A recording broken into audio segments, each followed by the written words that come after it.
O fato de Jigokuraku ser bom vem de vários fatores que talvez você não saiba. Você já se perguntou do porquê aquele anime ou mangá que você tá lendo ou assistindo ser tão bom? Aqui tem vários elementos que Jigokuraku tem no seu primeiro capítulo do mangá que torna essa obra tão boa. Vamos falar aqui uma por uma. Claro, antes, se inscreve no canal que eu posso fazer isso com várias outras obras se vocês gostarem desse quadro. Uma das funções da história é que ela te entretenha, que ela venha a ser um fator de curiosidade para você querer saber o que vai acontecer no próximo episódio ou na próxima cena. Mas e se eu te disser que isso daqui é só a ponta do iceberg? É só a superfície para tornar o seu primeiro episódio ou o primeiro capítulo de mangá mais atrativo. No primeiro capítulo de Jigokuraku, a gente vê um condenado indo ser executado, e você tem uma breve introdução sobre a era dos samurais Yamada e suas espadas que eram para ser usadas como meio de eliminar criminosos. E aí já entra em uma cena de um condenado que fica parado e recebe um golpe de espada, e a espada simplesmente quebra sem mais nem menos. E isso causa o quê? Um impacto, e o começo deve ter isso, um impacto numa situação extrema, e ao longo do capítulo você vê que são usadas várias formas brutais de eliminar o Gabimaru e ele sai ileso, e isso é um impacto numa situação extrema. Outro tipo de impacto é de mistério, e lá no início, quando a espada quebra no pescoço dele, tem um diálogo interno que ele mesmo se pergunta: por que eu não posso morrer? Não, por que eu não morro? Isso gera um mistério que lá no final do capítulo a gente sabe o porquê, é respondido, mas só nesse diálogo faz você querer saber dessa resposta. E tem um impacto do conflito imediato, e Jigokuraku mostra isso logo no primeiro capítulo, seja com diálogos entre o Gabimaru e a Sagiri, que de forma inteligente o autor colocou a Sagiri para fazer uma entrevista com o Gabimaru naquele local e mostrar a visão dele sobre tudo o que estava acontecendo, deixando ele um pouco desconfortável. Mas o propósito desse conflito foi passar informações pros leitores sobre o Gabimaru e também a luta entre os dois, que é um conflito físico, onde ela vai eliminar ele e ao mesmo tempo ele, sabendo que a Sagiri conseguiria eliminar o Gabimaru, tem um peso sobre ele. E aqui responde a pergunta do por que não quer morrer, que é por causa da esposa dele. Aqui não espera pro segundo capítulo para acontecer algo, acontece tudo nesse primeiro capítulo. E se o leitor não se perguntar o que está acontecendo aqui, ele pode abandonar o mangá no primeiro capítulo ou antes disso. O que leva ao segundo elemento, apresentar o protagonista em ação. Você tem que fazer o leitor se importar com o protagonista antes de tudo.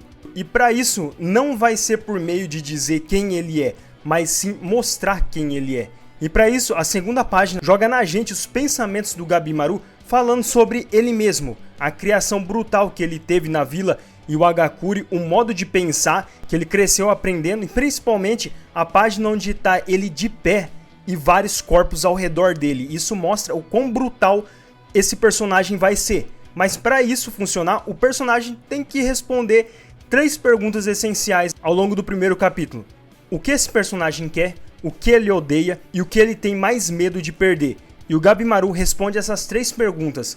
O que ele quer é ter uma vida comum, como qualquer outra pessoa, com a sua esposa. O que ele mais odeia são as pessoas que atrapalham ele de conseguir isso. E o que ele tem mais medo de perder é a esposa dele, o contato com ela. Por isso que eu digo que Jigokuraku é uma obra de amor e sobrevivência. Não um romance, mas o objetivo que o protagonista tem e que faz a história avançar é isso. Ele sobrevivendo numa ilha, tentando achar o Elixir para ganhar o perdão do Shogun para reencontrar a sua esposa. O meio é a parte mais interessante, que é onde ocorre basicamente o desenvolvimento de tudo, o contexto de toda a ilha, mas o que move a história é esse objetivo do Gabimaru.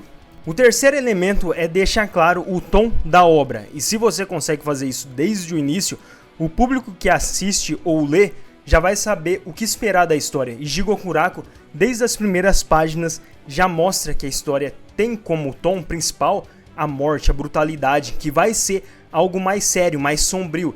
Isso não quer dizer que os personagens vão ser todos sérios. Isso tá mais para situações que vão envolver eles serem mais sombrias, mais perigosas, e cada um vai reagir de acordo com a sua personalidade. Mas é exatamente isso que Jigokuraku faz. Você sabe o que esperar dele pelo primeiro capítulo, onde é mostrado o Gabimaru eliminando várias pessoas sem dó, onde tem práticas de eliminações brutais. Então o público saber o que esperar é fundamental, porque a surpresa ruim seria se no meio de uma situação contra os Tensens na ilha, o Gabimaru começa a fazer alguma piada ou tem alguma coisa de humor envolvendo ali, que não combina nem com ele e nem com a situação de perigo.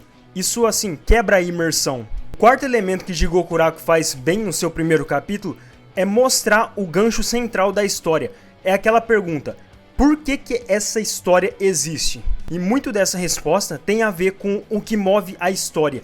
E aqui eu não estou dizendo o motivo do Gabimaru, mas um motivo secundário que combina com esse objetivo do Gabimaru, que é a lenda que chegou até o Shogun sobre uma ilha que tinha um elixir da vida, que daria imortalidade para quem beber. Então esse gancho central é a missão. Eles vão para uma ilha onde ninguém volta vivo, só que para deixar mais interessante, o primeiro capítulo mostra o que acontece com quem volta daquela ilha. A pessoa não era mais uma pessoa, era um humano cheio de flores por todo o corpo. Então isso fica claro para o leitor que vai ser uma missão numa ilha para encontrar um elixir e que lá vai ter vários elementos sobrenaturais. E que ele vai pensar: eu quero ver aonde isso daqui vai dar. E por último e não menos importante, tem o cliffhanger ou promessa. E isso está muito atrelado ao final do capítulo 1, que Jigokuraku, assim, para mim faz muito bem. Mas antes, uns exemplos aqui de cliffhanger ou promessa. Um personagem morre no final, um vilão aparece, uma regra do mundo é quebrada. Em Jigokuraku você tem a Sagiri conversando com o Gabimaru sobre conseguir se reencontrar com a sua esposa, que estava esperando por ele, mas que para isso ele ia precisar tomar uma decisão, de ir até a ilha, encontrar esse elixir. Então ele tem uma decisão a ser feita. E a fala dele nesse final, nesse último quadro, é que ele iria sobreviver a tudo isso e voltar para casa. É a maior promessa para você ir para o próximo capítulo. E isso é genial porque é como se o autor colocasse o Gabimaru num quadro grande, olhando para o leitor, e ele diz isso. Ele diz pra gente que vai sobreviver a todas as ameaças e perigos dessa ilha que ainda a gente não conhece, mas vai conhecer, que é outra promessa, pela visão dele. E isso faz a gente querer continuar a história com esse último elemento do capítulo. Então esses daqui são alguns elementos que faz Jigokuraku ser tão bom que você, assim, assiste sem nem mesmo perceber. Uma boa notícia é que você tá entre 1% das pessoas que sabem agora por que Jigokuraku é tão bom. Tem outras coisas também, além desses outros elementos, mas esses daqui pra mim são os principais. Comenta outro elemento que te fez gostar de Jigokuraku. Galera, não esquece de se inscrever também, curte o vídeo se você gostou. Até o próximo vídeo, valeu gente!